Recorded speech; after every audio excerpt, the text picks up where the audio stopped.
to make sure to record our meeting tonight.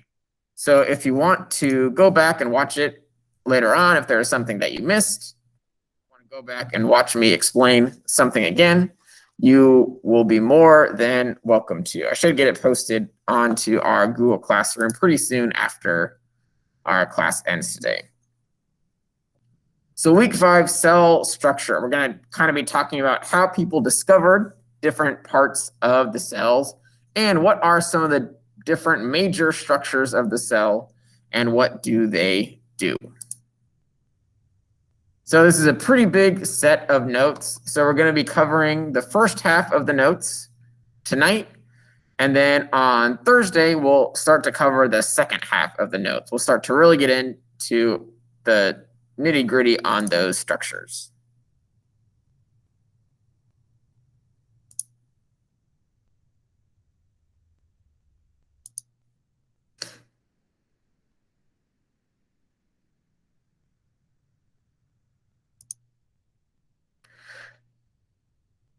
So here we have sort of our basic eukaryotic cells. We have a plant cell over here on the left and an animal cell over here on the right. And as you can see, they are chock full of a whole bunch of different structures. And so today and tomorrow, we're going to be kind of talking about how did people discover these structures of the cell? What are they and what do they do in order to help the cell survive? So in order to be considered a living thing, like you and me and the different plants and animals and bacteria and fungi that live in the world, there are a couple major characteristics that you have to fall into. You have to use energy for food. You have to maintain homeostasis, which just means that you have a kind of constant interior body condition, like body temperature and nutrient balance and stuff like that. You have to be able to respond to things going on in your environment. You have to be able to grow and develop over time. You have to be able to make more copies of yourself and change and evolve and adapt over thousands or millions of years. But the main one, and kind of the most basic one, is that you have to be made of cells. So we talked on Thursday about how everything that is alive on planet Earth is made out of cells.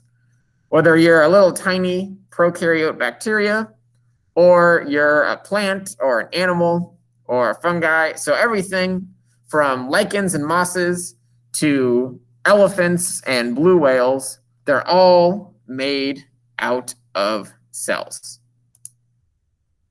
So cells are sort of this basic structural piece, the basic building block that all living things on Earth are made out of.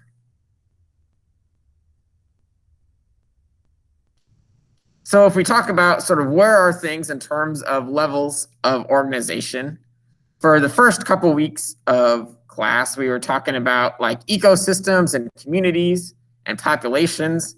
So how does energy flow between all these different groups? How do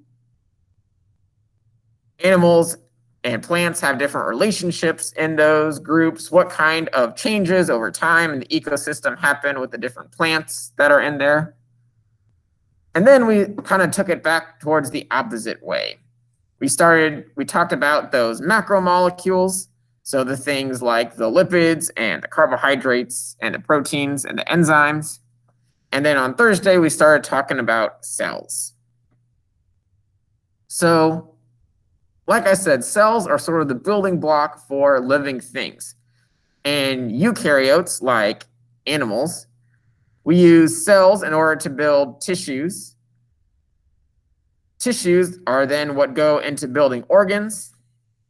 Single organs are usually part of a larger body system, which makes up an entire organism, an entire living thing.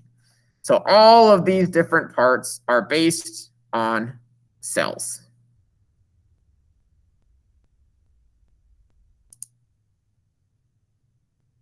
So the first thing that we're going to kind of talk about is how people discovered cells and what cells are, and how do we get all sorts of different types of cells from sort of our original basic cell. So the first human to ever view cells down at the microscopic level and kind of describe what they were seeing is this English guy named Robert Hooke. So Robert Hooke had an old school microscope, a 1665 microscope. And he took a really thin slice of cork, like the same thing that goes in the top of a wine bottle, and looked at it under the microscope. And what he saw were all of these little boxes. So it wasn't just one like flat sheet of paper. It was hundreds of these little boxes. And that's because cork comes from a tree. A tree is a living thing. And as we were just saying, living things are made out of cells. So the cork in your wine bottle has these little plant cells inside of it. Obviously, they've been dead for a little bit while because they were cut out of the tree a long time ago. But the structure of the cell still remains, and that's what Robert Hooke was looking at. So we saw all these little boxes, all these kind of little squares and rectangles in here. And so he called them cells because it made him think of this small little room that monks that lived in like a monastery or something lived in. So monks lived in cells in their monastery, like monks and nuns and stuff like that. Today, we don't really have monks or nuns that often anymore, but prison cells would be another way to view this. So all these little boxes all together in one area that kind of make up one bigger structure. So that's why we have the word cells to describe these little building blocks. That's what Robert Hooke called them because it reminded him of where monks stayed in the abbey. So like I said, these things were obviously not alive anymore. If a cork is in your wine bottle, then it's been dead from a tree for a while. So the first guy to actually see living cells was this Dutch scientist, Anton Von Hulk, who has a very fun name to say. So Hulk was a Dutch microscope maker, which means that he had access to some fancy microscopes. And he was the first one to view actually living cells, probably something pretty similar to this little amoeba cell right here. So he used a microscope to look at a tiny droplet of pond water and, kind of grossly, scrapings from his own teeth. So this was 1670s, about 10 years after Hooke looked at the cell and the cork. And so people back then, how shall we say, toothpaste, not really a thing that was invented yet. So people's teeth were not always in the greatest of cleanliness or conditions. And so when he looked at his teeth scrapings, or when he looked at this pond water, he saw these tiny living organisms, these tiny living cells floating around in the water. So he was the first person to actually see living things down at the cellular level, actual living cells that were moving around. So obviously, microscopes have come quite a long way from von Leeuwenhoek's little microscope to kind of some more old-timey ones to kind of a more like early 1900s dissecting scope, all the way up to the super fancy modern day microscopes. But they're all based on the same concept of amplifying and magnifying light through a little piece of water or a glass or a slide or whatever it is that you have. So we have Hooke, who saw the first cells, and von Leeuwenhoek, who saw the first living cells.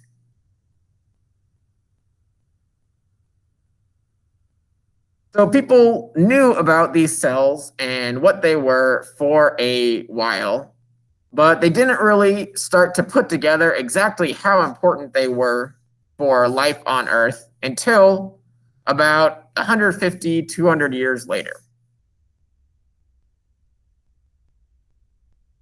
So in the mid 1800s, 1838, a German botanist named Matthias Schleiden did a ton of studies looking at the makeup of plants down at the cellular level, and he concluded that all plants are made out of cells. Remember, we didn't know how widespread cells were yet and what had them and what didn't. So Schleiden did tons of studies with tons of different plants, and no matter where he looked, he found cells making up the structures of that plant. So he said, you know what? By gosh, it's got to be the fact that all plants have to be made out of cells. So he kind of discovered or wrote down this one part of what's called the cell theory, which we talked about a little bit on Thursday, and we'll talk about again in a second. Up next, we have another German guy about a year later named Schwann, Theodor Schwann. And Theodor Schwann did a ton of animal studies under the microscope, and he concluded that all animals are also made out of cells. No matter what type of animal that he looked at, no matter what type of animal tissue that he looked at, he always found cells were the building block for it. So he was one of the second co-founders of this cell theory. So now we know that all plants are made out of cells and all animals are made out of cells as well.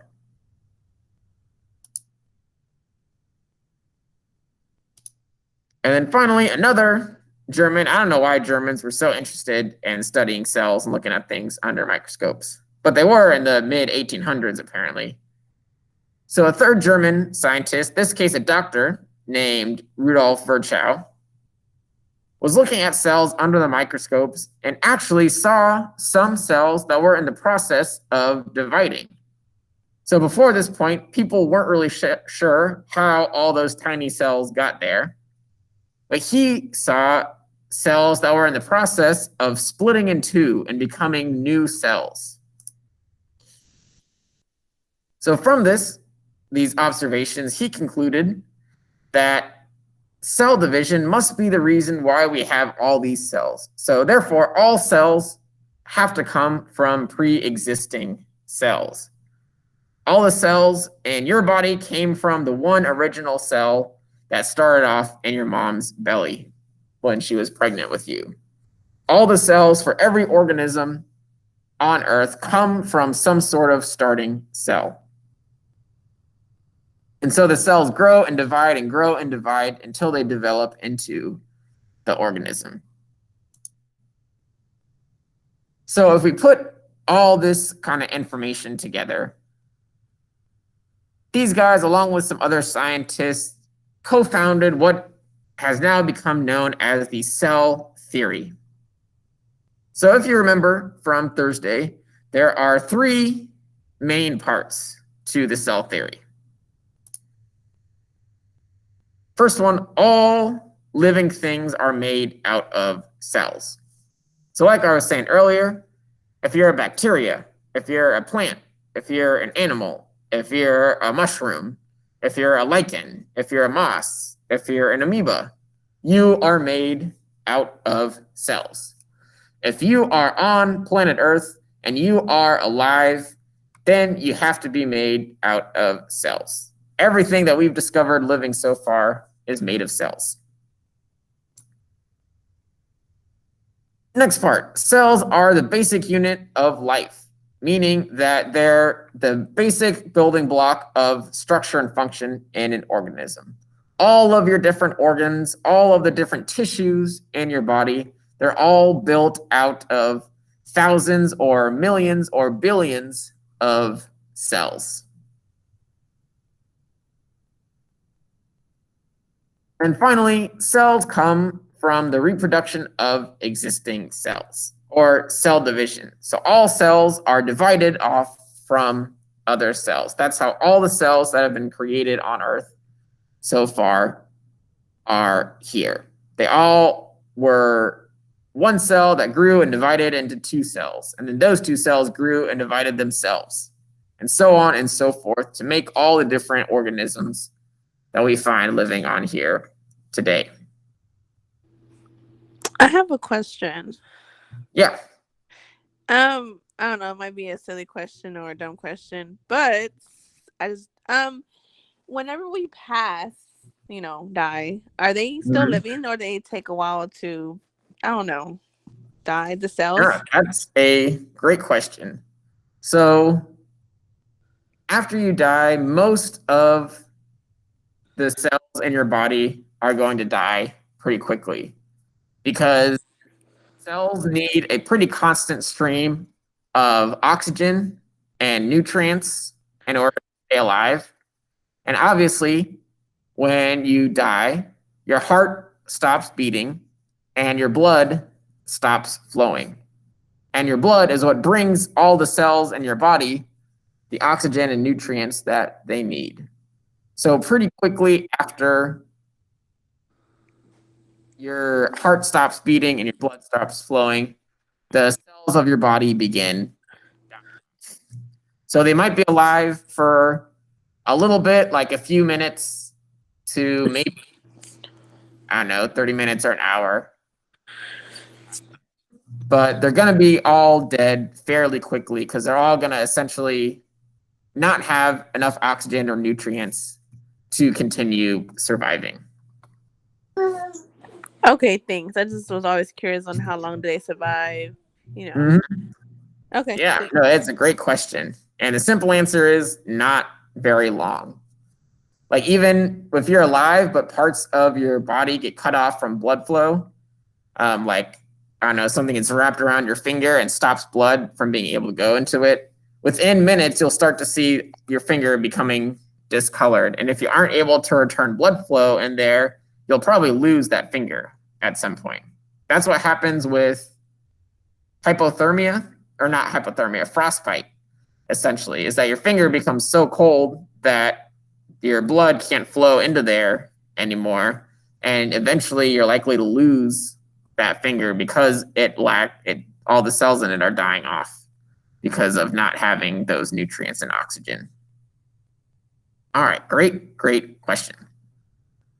All right, so everything's made out of cells. They're sort of the basic fundamental building block to make living things, and they all come from pre-existing cells. There are no cells that are just randomly generated or randomly created out of nowhere. They have to come from dividing existing cells. All right, any other questions so far about cells or the cell theory? No, I'm fine, thank you. All right. Cool. Sir Michael, it's each cell, it's always dividing, like it has to be divided, or some of them, they get divided, or? So depending on the organism, some cells divide faster and more frequently than others.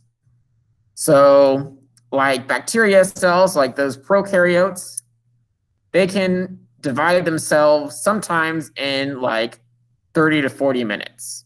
So every 30 to 40 minutes, they're able to grow and divide, grow and divide. In terms of humans, our skin cells are pretty much constantly dividing because we're constantly creating new skin cells because the dead ones flake off. So you're constantly losing dead skin cells from the top of your skin. No matter how hydrated or how clean you are, it just naturally happens. So your skin cells are dividing pretty frequently in order to make new cells. Same thing with the tissues that produce your red blood cells.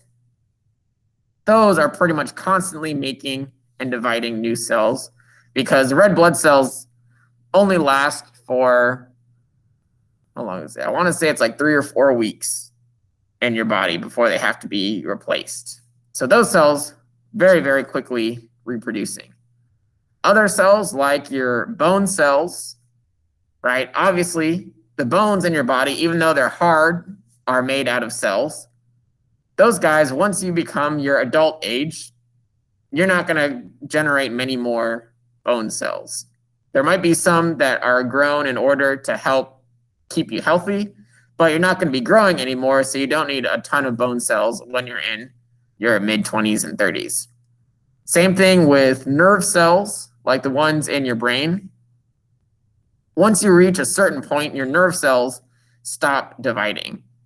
And so you reach a certain number that is good enough for your brain to work properly, and then you're good to go. You don't really make a whole lot more brain cells or nerve cells in your body once you reach, I think it's like just a couple years in age. So it all depends. Some cells are constantly reproducing and dividing throughout their lives. Other cells will stop once they reach a certain point and no longer divide and create new ones. Okay, thank you so much. No problem.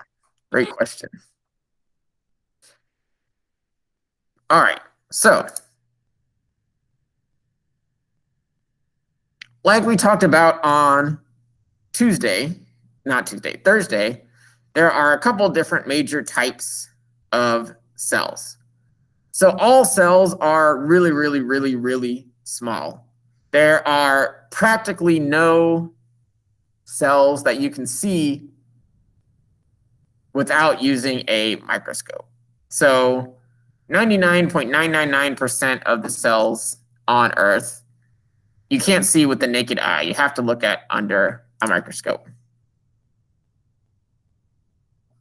So we have sort of three basic overall types of cells. We have animal cells and plant cells, which are both types of eukaryotic cells. And then we also have our prokaryotic cells. So remember, our prokaryotes are the super simple bacterial cells.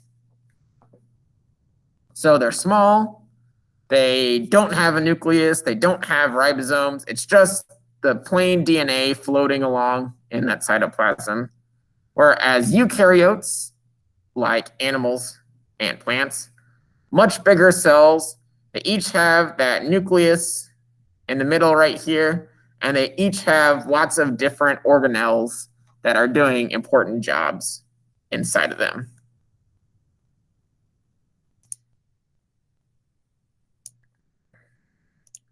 So some organisms, like bacteria, are unicellular, meaning that the entire organism, the entire living thing, is one cell large.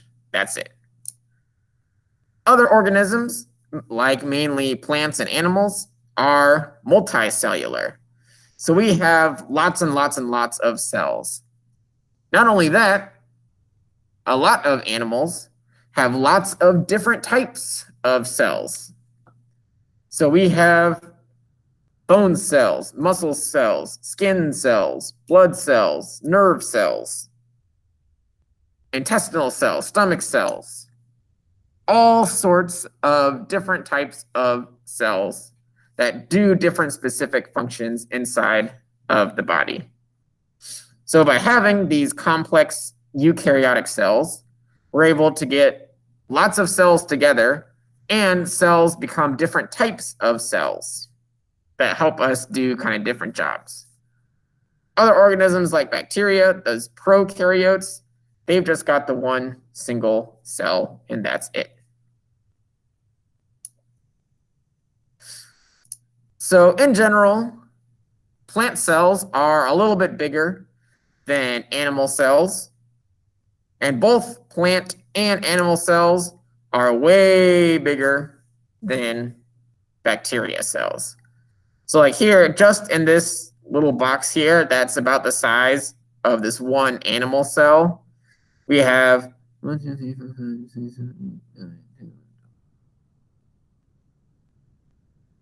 26 or 27 bacterial cells that can fit in the same space as one animal cell or plant cell. So bacteria and prokaryotes are very, very, very small compared to animal cells and plant cells. And in general, plant cells tend to be a little bit larger than animal cells.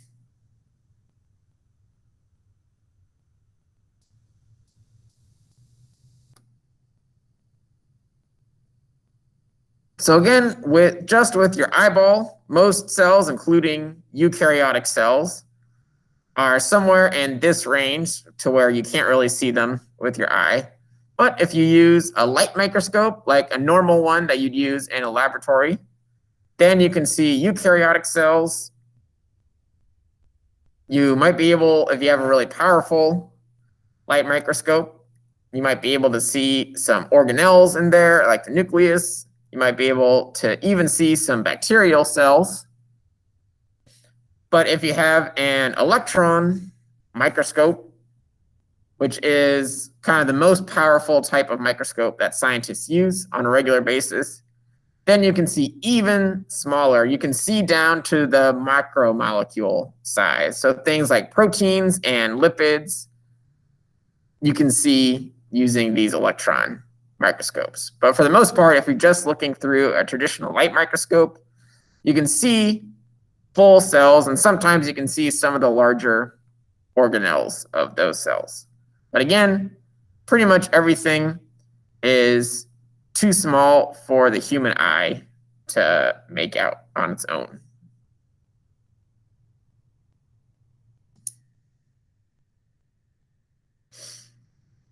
So to give you an idea of just how small cells are, typical cells, especially eukaryotes, are about 10 to 50 micrometers. So that'd be like up here on this scale, it'd be kind of in this range, 10 to 50 micrometers or microns. Obviously, most people don't really deal in micrometers throughout the course of the day. So to give you an idea, we have a ruler right here, and this side of the ruler is the centimeter side. So I think it's like 2.3 centimeters is an inch. So 1 inch would be about this big. But we're looking at 1 centimeter, which is this big. And 1 centimeter is exactly 10,000 microns long, 10,000 micrometers. So from here to here on this ruler, you could fit 10,000 micrometers, and that's how long the centimeter would be. So typical cells are 10 to 50 micrometers. So you could fit about 1,000 cells from the edge of this ruler to the 1 millimeter or 1 centimeter line if you lined them up like edge to edge to edge to edge. So pretty small, these cells that we're dealing with.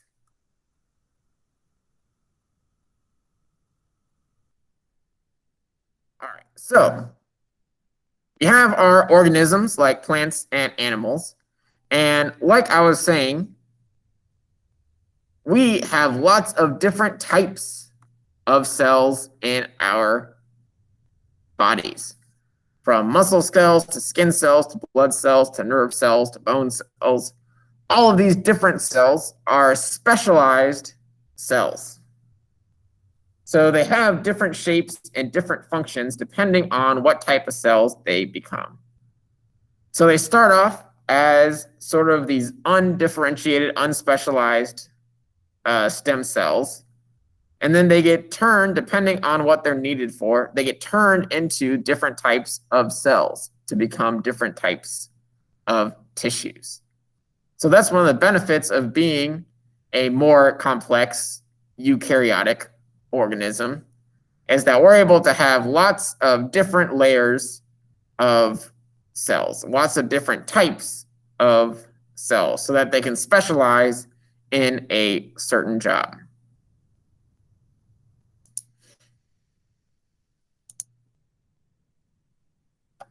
So the way they do this is by turning different genes on and off inside this cell. And if you remember back when we talked about the macromolecules, right? We had the carbs, we had the lipids, we had the proteins, and that last one was the nucleic acid, things like DNA and RNA.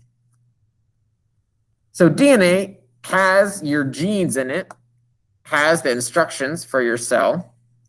So by activating different parts of the DNA, you can turn that kind of starter cell into a specialized cell. Whether it's like a nerve cell or a muscle cell or a white blood cell, they're able to specialize and become different cells because of their DNA being activated differently. So we call this process differentiation.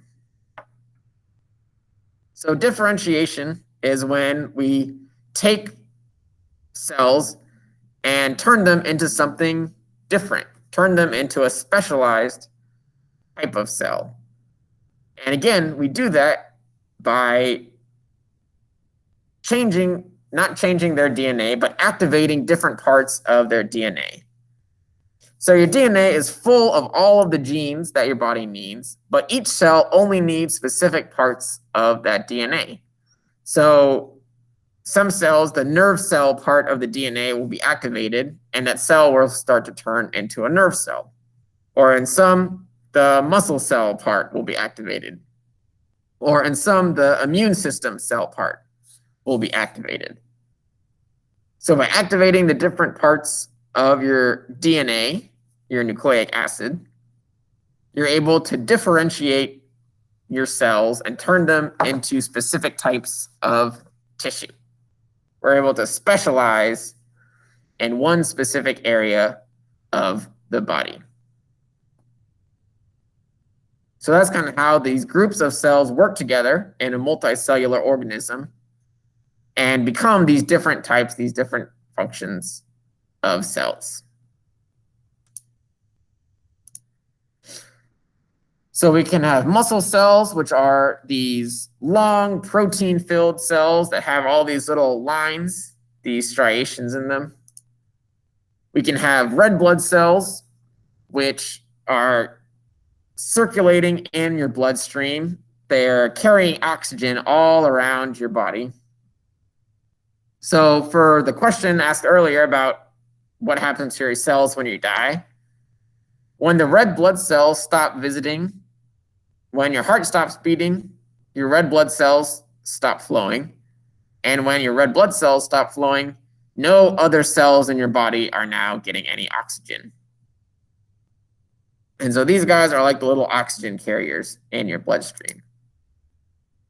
You also have cheek cells, which are used a lot in like forensic cases when you want to match DNA, or like paternity cases. They don't have to draw your blood or like take a scraping from your skin. They just take a little swab from your cheek. And that's because cheek cells are pretty loose on the side of your mouth, and you can get them to come off evenly with a little Q-tip. And they're a type of skin cell. And since they're a cell, that means that they have your DNA inside their nucleus. So you can see their nucleus is the little dark part on the cell, kind of in the middle-ish area.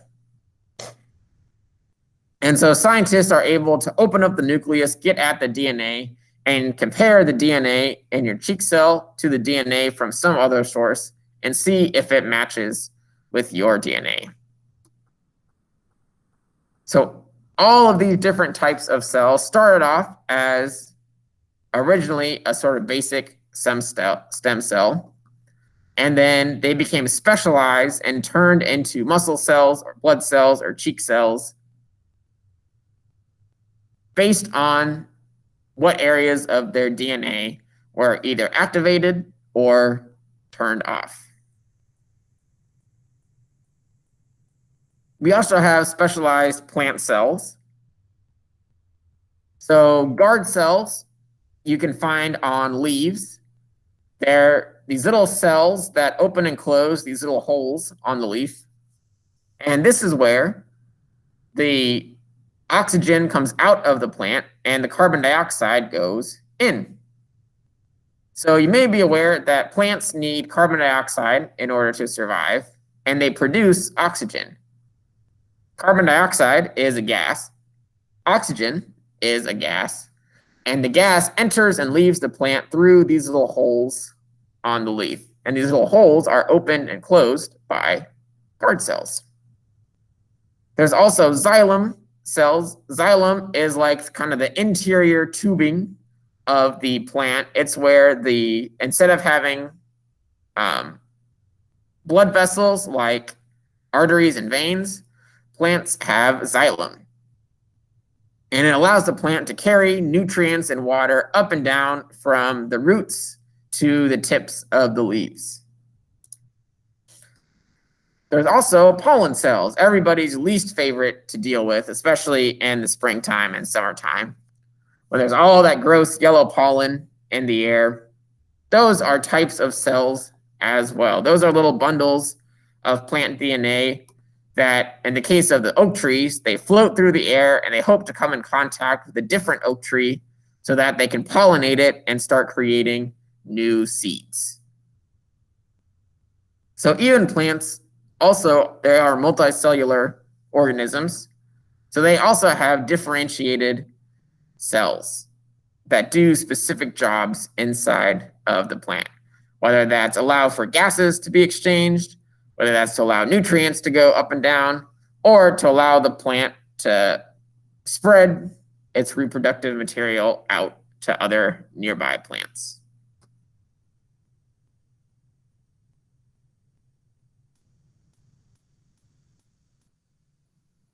All right, so does anybody have any other questions so far about cell specialization, different types of cells, anything like that? Any questions so far?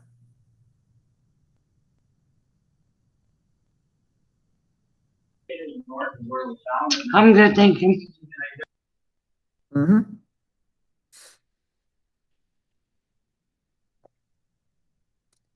All righty. So the next part is just going to kind of be a little bit of a review from some of the stuff that we talked about the other week in terms of simple and complex cells. So prokaryotes, like bacteria, are what scientists believe were the first cells that ever occurred on Earth. So the very first cells that were swimming around in the ancient primordial oceans, we believe they were some type of prokaryote. So again, prokaryotes, no nucleus, no organelles. They have DNA, they've got those little protein factories, the ribosomes, and that's pretty much it for their inside. All bacteria are prokaryotes. Again, single cell, simple types of cells. The interesting thing about prokaryotes is how their DNA is structured. So like I was saying earlier, since they don't have a nucleus, their DNA just kind of floats in the middle of the cell. And in plants and animals, we have lots of different chunks, lots of different pieces of DNA that are called chromosomes. We'll talk a lot more about chromosomes probably shortly before the end of the term this year. But plants and animals have lots of segments of DNA, and these segments are called chromosomes. And humans, for example, each one of your cells has 46 chromosomes in it. 23 that you get from your mom and 23 that you get from your dad. Prokaryotes have one single chromosome, and instead of it being like a piece, like a segment, it is a circle. So prokaryotes have like a DNA ring, essentially. So this kind of circle of DNA that's floating along in the middle of the cell. But again, very simple, very basic. not a lot going on inside of a prokaryote cell. So here we have an example of a kind of basic prokaryote. You can see we've got our cell membrane around the outside, the cytoplasm, the liquid jelly stuff in the middle. The DNA is just kind of floating around in the middle. Scientists call it the nucleoid region. It basically just means the middle part where the DNA is. And we've got a whole bunch of little ribosomes. So that's what these little dots are. They're ribosomes that make proteins. But that's about all we got going on inside of the prokaryotic cell. Some cells, some prokaryotes, have a cell wall around them. That's what this kind of greenish squiggly layer is. It's basically as an extra level of protection for the cell.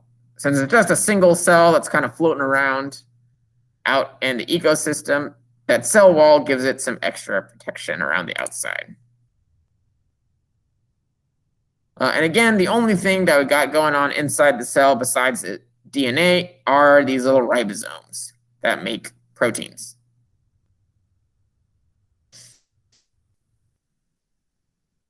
And that pretty much makes up our prokaryotic cell.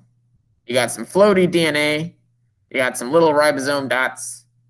It's all surrounded by a cell membrane and a cell wall, and it's filled up with some cytoplasm. And there you go, your basic bacteria prokaryotic cell. Obviously, eukaryotes have a lot more going on underneath the hood. So eukaryotes have a nucleus, this kind of circular middle part right here. And they have lots of different organelles, all these different structures inside of a eukaryotic cell that all do slightly different jobs for the cell. So your protists, your fungi, your plants, and your animals are all eukaryotes. They all are multicellular. Well, besides the protists, they're single cell, but they're still eukaryotes. They got a complex cell. Everything else, though, for the most part, is multicellular and has these big complex cells. So a lot more happening inside of a eukaryotic cell. A lot more different types of organelles, different types of jobs going on, and much bigger in size.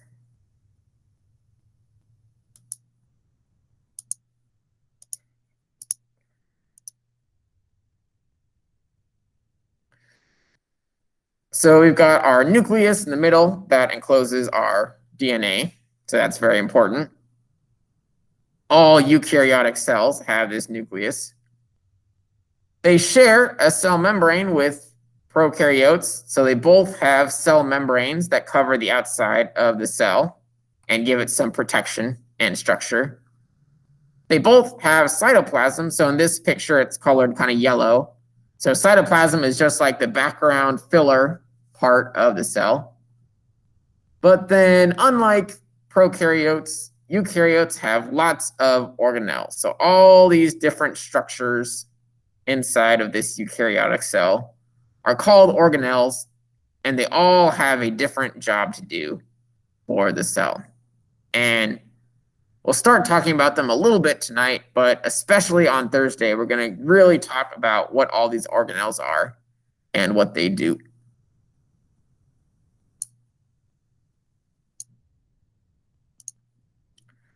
So we have our plant cells, which the main thing that distinguishes plant and animal cells, besides some of these organelle pieces in the middle that we'll talk about later on, is plant cells have kind of this outer cell wall that helps give them some extra structure, because obviously plants are a lot more rigid and have a lot more structure to them than us squishy animals. And so just from looking at it from kind of an outside perspective, that's probably the easiest way to tell the difference between a plant and an animal cell. Most plant cells have this big, thick, rigid cell wall around the outside.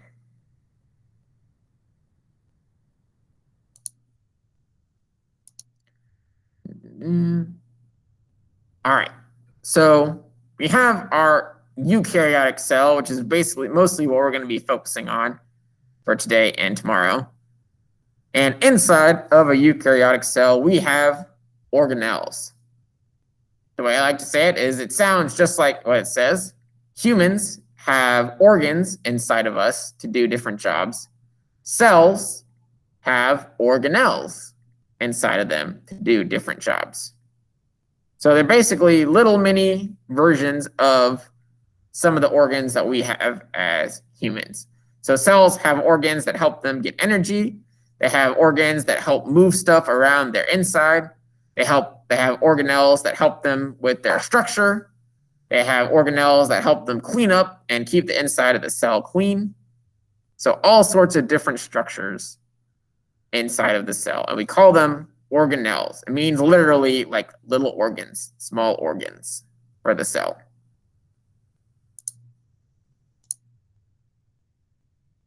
So obviously, if they're going to be inside of a cell, then these guys have to be extra super duper tiny and small.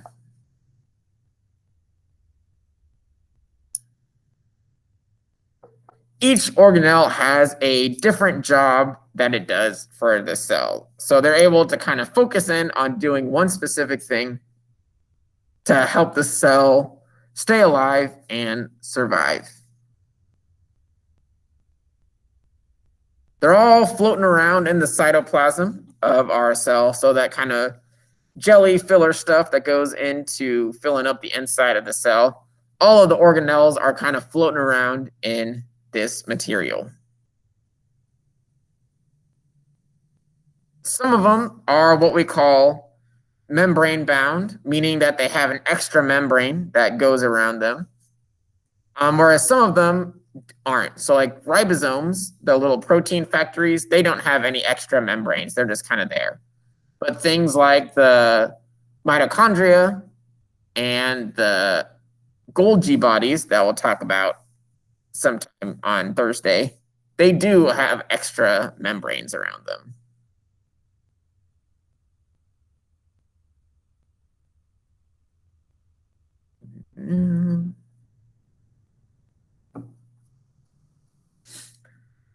So animal cells, we have our nucleus in the middle, and then we have a couple of different organelles that surrounds the nucleus.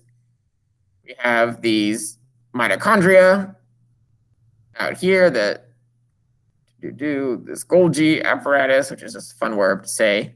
And then you see these little dots are the ribosomes. And so on Thursday, we're going to go through pretty much all of these organelles one by one and talk about what does it look like, where is it in the cell, and what does it do for the cell. Plant cells are pretty similar to animal cells, but some of the key differences that we'll talk about on Thursday are this big cell wall that surrounds the cell to give it extra structure, this big central vacuole, which is like a big storage area for the cell, and these chloroplasts right here. So the chloroplasts are really important for the plant cell, and the reason that you don't see them in animal cells is because chloroplasts are where photosynthesis happens. So photosynthesis is how plant cells take energy from the sun and take some carbon dioxide and water and turn it into plant energy, turn it into glucose molecules, which the plant can use for energy. So the chloroplasts is where that happens. They're colored green, which is why a lot of different parts of the plant are colored green. And is also why you won't see a whole lot of green in different animals, because the chloroplasts are only found in plant cells. No animals can do photosynthesis, right? We, at being animals ourselves, are consumers. All animals have to consume other animals or other plants in order to survive. Whereas plants are producers.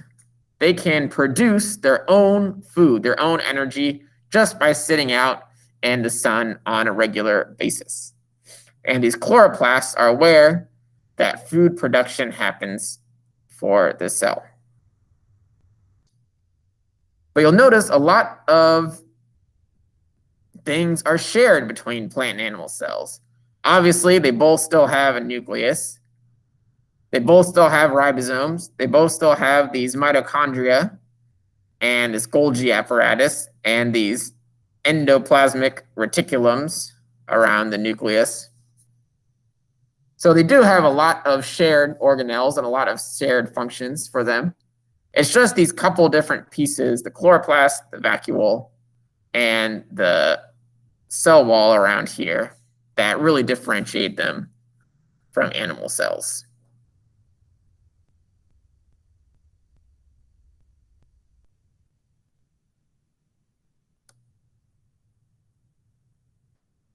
All right, so I think that brings us to a pretty good stopping point for today. I don't want to go any further because then we're going to start getting into talking about the different organelles on their own.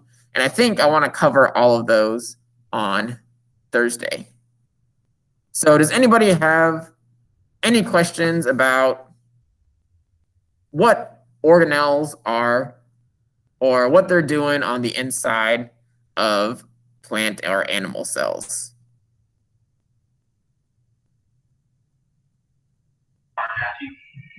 No, thank you. All righty. Cool. Thanks for the feedback. So for the, let's see here. Well, the daily assignment today was a pretty straightforward question about kind of prokaryote versus eukaryote cells, kind of continuing that on. So tomorrow's assignment that'll be posted in just a few hours here follows pretty closely with kind of the first part of the notes that we went over today. So there's a section where you have to match the name of the scientist to their scientific discovery. So one of these guys was the first guy who saw cells, was the first guy who saw living cells, looked at plant cells, looked at animal cells, and looked at the dividing cells. So you just have to match up the name of the scientist with what they discovered about cells.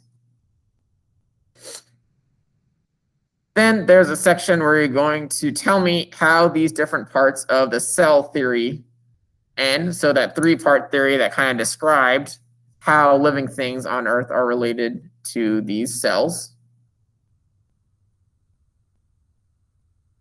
And then finally, I want you to tell me a little bit about what is cell differentiation. So what's happening during this process and sort of how does it work?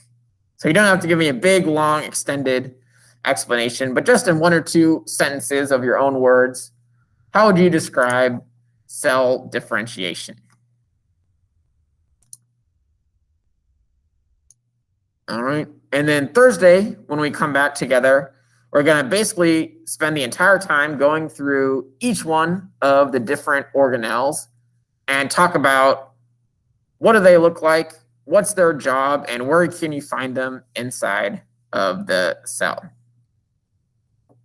And then your assignment on Thursday will be kind of labeling some of the different organelles pointed out on kind of a big picture of the cell. So the Thursday assignment will go pretty closely with part of the second half of the notes that we'll cover on Thursday.